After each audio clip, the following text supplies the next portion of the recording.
Sorry, is this an issue? A look into why women apologize more than men, and is it a problem? By Mary Perrin. Commercial example of apology problem. Pantene commercial. Pantene's commercial shows how women often use an apology statement to voice an opinion or ask a question.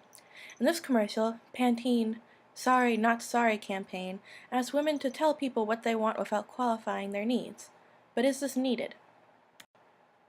Introduction to the issue of women apologizing. Are you a woman? How often do you find yourself apologizing throughout the day? If you are like me, you might be averaging around 55 apologies a day. These apologies range from stepping in front of a stranger to simply stating your opinion. It is through my own life that I had asked, why do women do this? And is it a positive or negative attribute? Introduction to the issue of women apologizing continued. Sloane Crosley, in the New York Times article, Why Women Apologize and Should Stop, I believe said it best. I think it's because we haven't addressed the deeper meaning of these sorries. To me, they sound like tiny acts of revolt, expressions of frustration or anger at having to ask what should be automatic. They are employed when a situation is so clearly not our fault that we think the apology will serve as a prompt for the person who should be apologizing. I have to ask, what's the issue with using sorry to start a conversation? Illustration from Why Women Apologize and Should Stop, located on the right-hand side of the page. Why do women do this? In recent research, one study seems to be the go-to authority on looking at this phenomenon among women. In 2011, Karina Schumann created a study titled When and Why Women Apologize More Than Men, a 6-part study studying when and why both men and women apologize. Findings. Simplified, women have a lower threshold for what is considered an offensive behavior. What does this mean? Basically, what the research found is women find more behaviors that seem to merit some kind of apology. The study in the findings explores whether this is a cultural or natural phenomenon, but reaches no real conclusions on the cause. Why do women do this? An older study by Janet Holmes, Sex Differences in Apologies, One Aspects of Communicative Competence, said a different look on apologies among sexes. This study from 1989 found that women apologize more than men. Other findings. Women accept apologies more than men. Women use apologies with female friends, while men use most with women. Women apologize mostly for smaller offenses, while men apologize for what was defined as medium-weight offenses. Again, the why is still not fully addressed, only finding that women have a different evaluation from men on what needs to be apologized for in a situation. So, if one takes Schumann and Holmes' research as the authority, one has to ask, is this an actual problem or a perceived issue in communication? Cartoon by Liz Donnelly depicting a man and woman on stoop.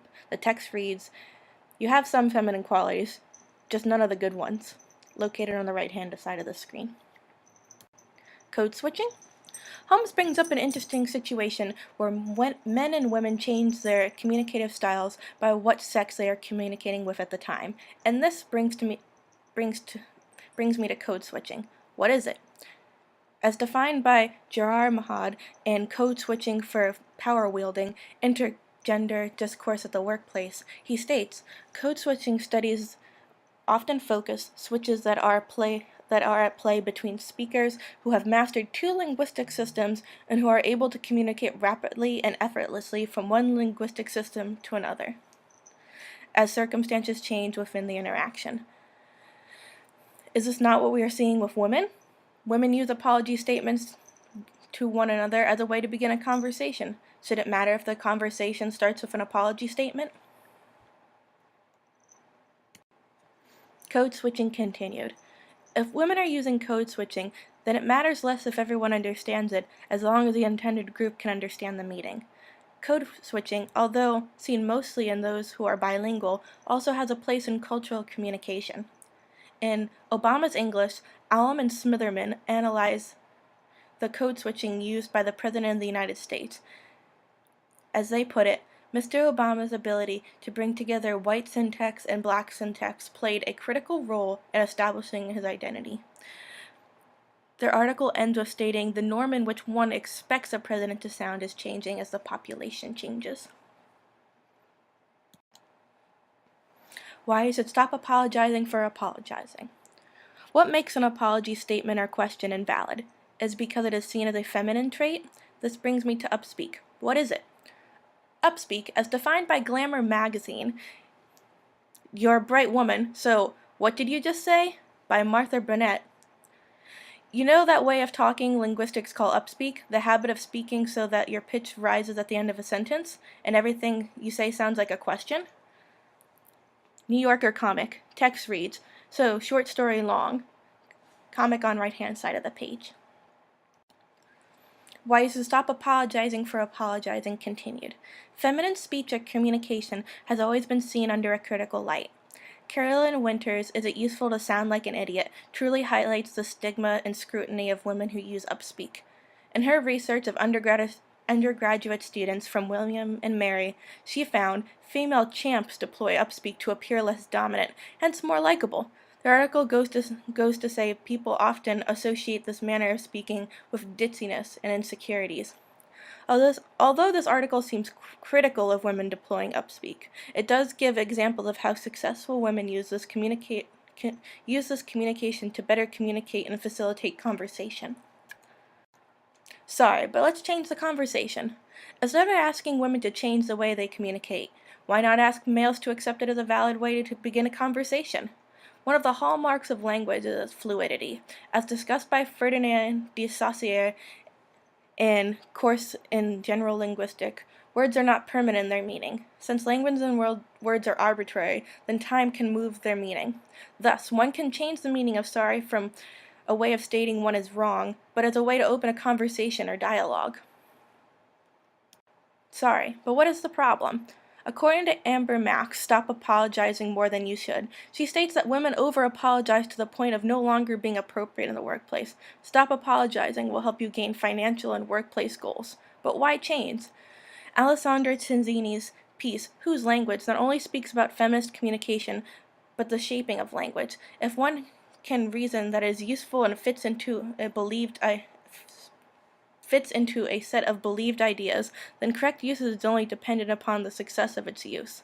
It is easy to argue that it is useful to use an apology statement since half of the world's gender does more frequently. It already fits into a belief sense of being in the sense it is being successfully used. We can move past the present and in the future define this way of speaking as correct. Conclusions and outlooks to the future. Although some may see apology statements as a negative, one can see that this can and should be used as an accepted and unjudged way of communicating. Language and communication may seem to have a permanent rules that dictate the correctness of speech, but looking at apology statements with code switching and the arbitrariness of language, one can see that it is not the speech that needs to change, rather the listener.